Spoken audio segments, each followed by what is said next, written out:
बिस्मिल्लाहिर्रहमानिर्रहीम, अस्सलाम वालेकुम। मैं फैज़ान रिजवी और आप मेरे यूट्यूब चैनल देख रहे हैं। आज मंगल 2 अप्रैल है और हम बात कर रहे हैं रूस और यूक्रेन जंग की। 768 रोज़ आज मुकम्मल हो जाएंगे। गुज़िश्ता रोज़ भी हमारी बात नहीं हुई। आप लोग भी सोच रहे होंगे कि ज़ेलेंस्की को बंकर में बंद करके फैज़ान भाई खुद भी बंकर में बंद हो गए हैं। तो ऐसी बात नहीं है, बल्कि दूसरे चैनल पर फ़लस्तीन की आज़ादी की जंग पर बात हो रही है। गुज़िश्ता रोज़ भी बात हुई, आज भी बात हुई, क्योंकि वहाँ पर टेंशन आपको मालूम होगा कि बहुत ज़्यादा हाई हो चुकी हैं। जो ईरानी कौंसल खाना है उसके ऊपर हमले के बाद वैसे तो ओआईसी कंट्रीज़ ने मुजाहिदीन पर जिम्मेदारी सौंप रखी थी, मस्जिदुल अक्सा की भी, गज़ा के मासूम फ़लस्तीनियों की भी जिम्मेदारी, क्योंकि इनकी तो कुछ नहीं लगती। मस्जिदुल अक्सा की जिम्मेदारी तो सिर्फ मुजाहिदीन ने संभालनी है। लेकिन अब जो है सूरत हाल तब्दील हो सकती है आने वाले चंद घंटों में। मैं एंड स्क्रीन पर दे दूंगा वो वीडियो, वहाँ पर जाकर आप देख सकते हैं। जहाँ तक ताल्लुक़ है ज़ेलेंस्की का, तो वो तो बंकर से बाहर आ चुका है, सेल्फियाँ बना रहा है अपने लोगों के साथ। और इसके बाहर आने की भी कुछ वजूहात हैं जो इस वीडियो के अंदर मैं आपके साथ शेयर करूंगा। 2 वजूहात तो ये आपको नज़र आ रही हैं। एक तो हैं एंटनी ब्लिंकन, अमेरिका के सेक्रेटरी ऑफ स्टेट, और दूसरे हैं फ्रांस के फॉरेन मिनिस्टर, यानी कि फ्रांस भी बाहर आ चुका है। अब फ्रांस ने और अमेरिका ने ऐसा क्या कहा कि ज़ेलेंस्की साहब बाहर आ चुके हैं बंकर से। डिटेल्स आपके सामने रखने से कबल मैं आपको बता दूं कि रशिया का जो ऑपरेशन है, जो क्रॉकस सिटी हॉल हमला था, उसके बाद रशिया का ऑपरेशन जारी है डिफरेंट रीजन्स के अंदर। ये जो वीडियो मैं आपको दिखा रहा हूँ, यह है दागिस्तान की वीडियो। दागिस्तान एक मुस्लिम मेजॉरिटी रीजन है रशिया का। यहाँ पर भी 4 से 5 बताया जा रहा है कि गिरफ्तारियाँ अमल में लाई गई हैं, और ये भी सेंट्रल एशियन कंट्रीज़ के लोग थे जिन्हें अब रशिया के सिक्योरिटी इदारों ने गिरफ्तार किया है। तो अभी गिरफ्तारियाँ भी अमल में लाई जा रही हैं, और रशिया के अंदर एक केओस भी है। एक तो मैंने आपको बताया था कि ज़ेनोफोबिया, जो दूसरे मुल्कों के लोग हैं वो अपने आप को गैर महफूज महसूस करने लगे हैं इस दहशतगर्द हमले के बाद। और दूसरा, इस्लामोफोबिया भी रशिया के अंदर सर उठाने लगा है। रूस के सदर व्लादिमीर पुतिन ने आज एक तकरीब से, एक इवेंट से वो खिताब कर रहे थे। यहाँ पर उनके मिलिट्री ऑफिशियल्स भी मौजूद थे, और वहाँ पर रशिया के सदर व्लादिमीर पुतिन ने ये बात की, इस्लामोफोबिया, ज़ेनोफोबिया को किस तरह से हमने कंट्रोल करना है, रशिया के अंदर केओस ना हो और लोग अपने आप को गैर महफूज महसूस ना करें। उसके लिए हमें क्या इक़दामात उठाने चाहिए। रशिया के सदर व्लादिमीर पुतिन ने इस हवाले से भी बात की। और दूसरा जो मेन मुद्दा है कि इन्वेस्टिगेशंस के नताइज कहाँ तक पहुँचे हैं, रशिया कब रिटेलिएट करेगा, उस पर रशिया के सदर व्लादिमीर पुतिन ने क्या कहा, ये सुनिए, उसके बाद बात करते हैं। We need to investigate not only just the perpetrators, but the orchestrators of this attack, and we will certainly track them down and find them. And anyone who uses this weapon, and these terrorists are a weapon that is used against Russia, they must understand that this is a double-edged sword. Whenever you order a crime for money, well, this is not something that happens once. You know perfectly well that there are no reliable agents in that sphere. Whenever they do crime for money, there are no principles involved, no religious principle or moral principles involved, only financial principles.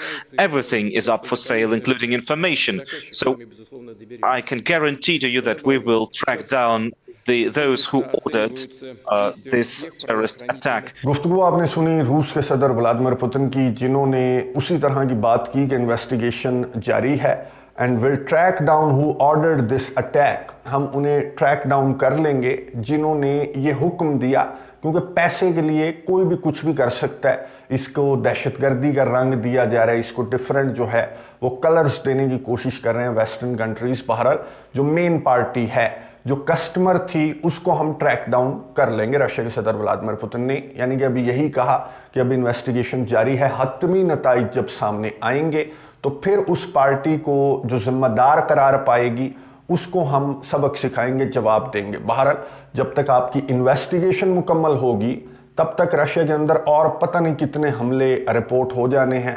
ये जो video मैं आपको दिखा रहा हूँ, ये 1200 kilometre दूर Ukraine के बॉर्डर से 1200 किलोमीटर दूर ये रशिया का रीजन है जिसे कहा जाता है तातारस्तान।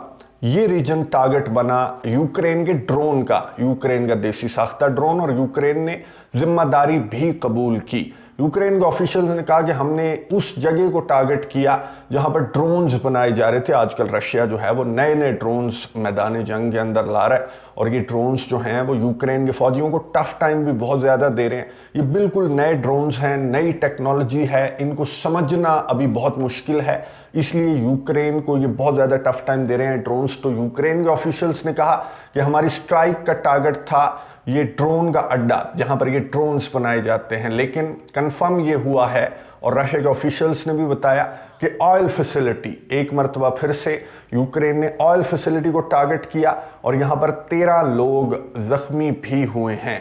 ये जो खातून आपको नजर आ रही हैं ये हैं RT की एडिटर इन चीफ। इन्होंने एक बयान जारी किया, इन्होंने कहा कि मेरे ऊपर मुख्तलिफ इल्ज़ामात आयद करके आलमी इदारों को, आलमी अदालतों को इन्वॉल्व करके यूक्रेन जस्टिफिकेशन ढूंढ रहा है, आने वाले दिनों में मुझे भी यूक्रेन की जानिब से असैसिनेट किया जा सकता है। इन्हें थ्रेट्स मिलने लगे हैं जो RT की एडिटर इन चीफ हैं। To cut the story short, आने वाले दिनों में मज़ीद हमले रिपोर्ट हो भी रहे हैं, और मज़ीद हमले रिपोर्ट हो भी सकते हैं। जो क्रॉकस सिटी हॉल हमला है इसकी तर्ज के, लेकिन रशिया का ऑपरेशन उसी रफ्तार से रफ्तार थोड़ी तेज़ है, या फिर यूं कह लें कि यूक्रेन का मैदान बिल्कुल खाली है, तो रशिया की फोर्सेस आगे की जानिब बढ़ रही हैं अपने ऑपरेशन को लेकर। आज ही जो सर्गेई शोगू हैं रशिया के डिफेंस मिनिस्टर, उन्होंने स्टेटमेंट जारी की कि 2024 में हमने 400 स्क्वायर किलोमीटर्स का जो इलाका है वो हमने यूक्रेन से ले लिया, और हम यूक्रेन की फौजों को वेस्ट की जानिब हमारी फोर्सेस धकेल रही हैं, और बहुत तेज़ी के साथ धकेल रही हैं। इसके अलावा रशिया की जो स्ट्राइक्स हैं वो आज भी रिपोर्ट हुई गुज़िश्ता 24 घंटों के दौरान। जो निप्रो का रीजन है या जो सदर्न रीजन्स हैं यूक्रेन के, ओडेसा वाली साइड है, वो टारगेट बनी हुई है रशिया की स्ट्राइक्स का। और रशिया का टारगेट क्या है? Energy infrastructure. Russia energy infrastructure को टारगेट कर रहा है यूक्रेन के अंदर, और कोई दिन ऐसा नहीं है कि रशिया की स्ट्राइक्स रिपोर्ट ना हो रही हो। लेकिन यूक्रेन के ऑफिशियल ने क्या कहा ये देख लें। यूक्रेन के ऑफिशियल ने कहा कि जितनी मर्जी स्ट्राइक्स रशिया करता रहे, लेकिन हमारा जो एनर्जी इंफ्रास्ट्रक्चर है वो मुकम्मल तौर पर कोलैप्स अगर रशिया समझता है कि वो हो जाएगा, तो रशिया की गलतफहमी है, ऐसा बिल्कुल नहीं होगा। यूक्रेन के सदर वोलोदिमीर ज़ेलेंस्की भी बाहर निकल आए अपने बंकर से। अब ये बाहर क्यों निकले मैं आगे चलकर आपको रीजंस बताता हूँ। अब यूक्रेन के सदर वोलोदिमीर ज़ेलेंस्की बाहर निकले, जो बूचा का वाकया हुआ था, यूक्रेन का एक इलाका है बूचा, 2022 में रशिया की फोर्सेस आगे तक आ गई थी। आपको मालूम है कीव तक पहुंचने वाली थी रशिया की फोर्सेस, कीव रीजन तक पहुंच गई थी, और वहां पर यूक्रेन ने ये इल्ज़ाम आयद किया था कि यहाँ पर इन्होंने नस्ल कुशी की है। अब यूक्रेन के सदर वोलोदिमीर ज़ेलेंस्की ने वही बातें दोहराई कि बूचा का वाकया हम कभी नहीं भूलेंगे, रशिया ने किस तरह से नस्ल कुशी की थी। फिर RT की जो एडिटर इन चीफ हैं, इन पर भी नस्ल कुशी का इल्ज़ाम इन्होंने आयद किया है। अब आप अंदाज़ा लगाएं कि इसको अपना बड़ा भाई नज़र नहीं आता, जिस तरह की नस्ल कुशी के मनाजिर वहाँ पर हैं गज़ा के अंदर। ये जो डबल स्टैंडर्ड्स हैं, इनको देख कर ही जो ये ब्लॉक है, अब आप में से कुछ व्यूवर्स जो हैं वो पूछते रहते हैं कि रशिया जो है वो हमला करने वाला है, रशिया मासूमों को की जान ले रहा है, या फिर यूक्रेन के इलाकों पर रशिया ने कब्जा किया। आप प्रो रशियन बातें करते हैं, तो अगर आपने हक और बातिल को पहचानना है तो आप एक लिस्ट बनाएं और उसके ऊपर लिखें फ़लस्तीन। जो ममालिक फ़लस्तीन के साथ हैं वो हक पर हैं, और जो फ़लस्तीन के ख़िलाफ़ हैं वो बातिल। ये बातिल है, इसकी बातें सुने। जिसे RT की एडिटर इन चीफ तो इसे नज़र आ रही हैं कि ये जी नस्ल कुशी में मुलव्विस थी, पुतिन भी नस्ल कुशी में मुलव्विस थे।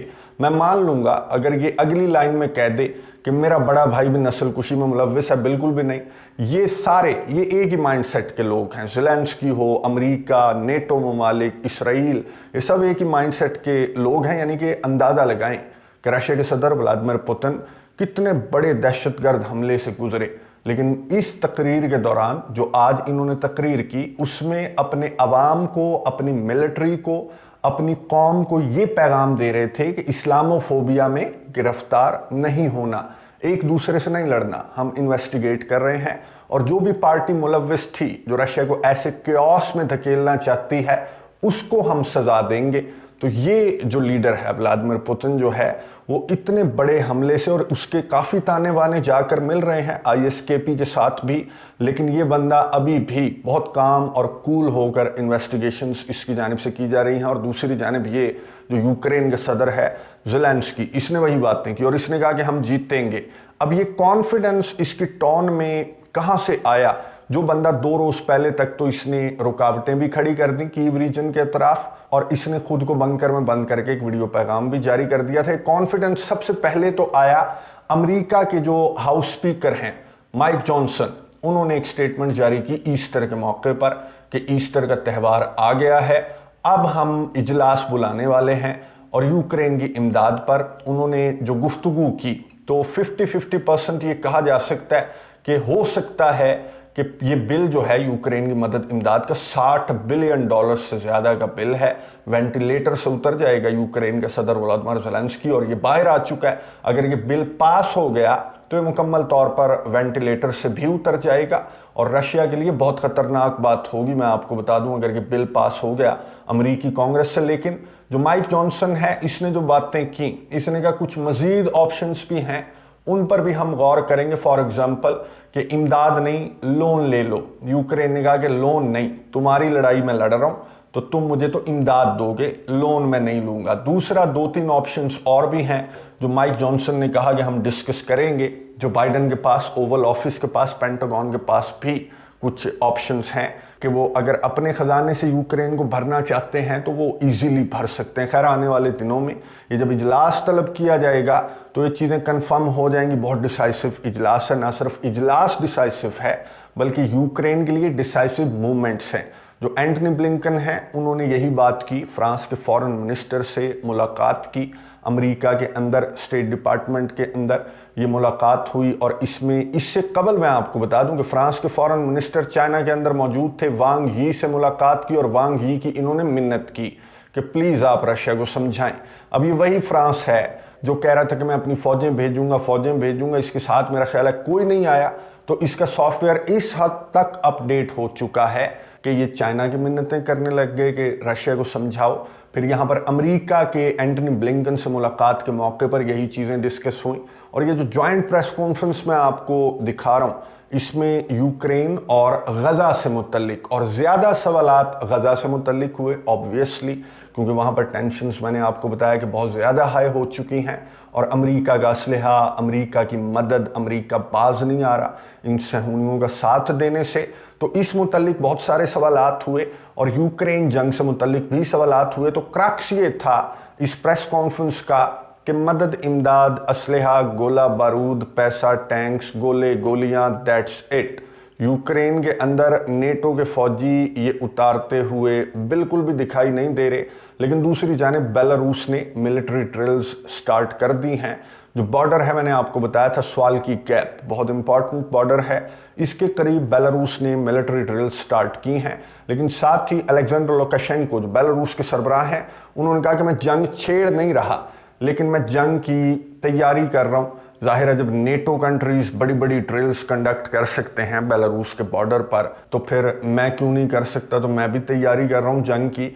बहरहाल जंग की तैयारियां तो हैं, लेकिन लगता ऐसे है कि दोनों पार्टियां उसी अंदाज से इस जंग को लेकर आने वाले चंद महीनों जाएंगी। और अगर ये बिल अप्रूव हो गया, जो अमेरिकी कांग्रेस का बिल है, मोटा तगड़ा बिल है, अगर ये बिल अप्रूव हो गया तो फिर नवंबर तक तो ये जंग इसी तरह लटकेगी। नवंबर में अमेरिका के सदारती इंतखाबात हैं। डोनाल्ड ट्रंप के आने के बाद ये जंग क्या करवट लेगी, और डोनाल्ड ट्रंप के आने से भी पहले ये जो अमेरिका की कांग्रेस का इजलास है, इसमें क्या फैसला सामने आएगा, डिसाइसिव फैसला होगा। और इस फैसले के तनाज़र में ही इस जंग का फ्यूचर हम प्रिडिक्ट कर सकेंगे। नज़र रखेंगे, आपको अपडेट्स देता रहूँगा। अगली वीडियो तक के लिए इजाज़त दीजिए। अल्लाह हाफिज़।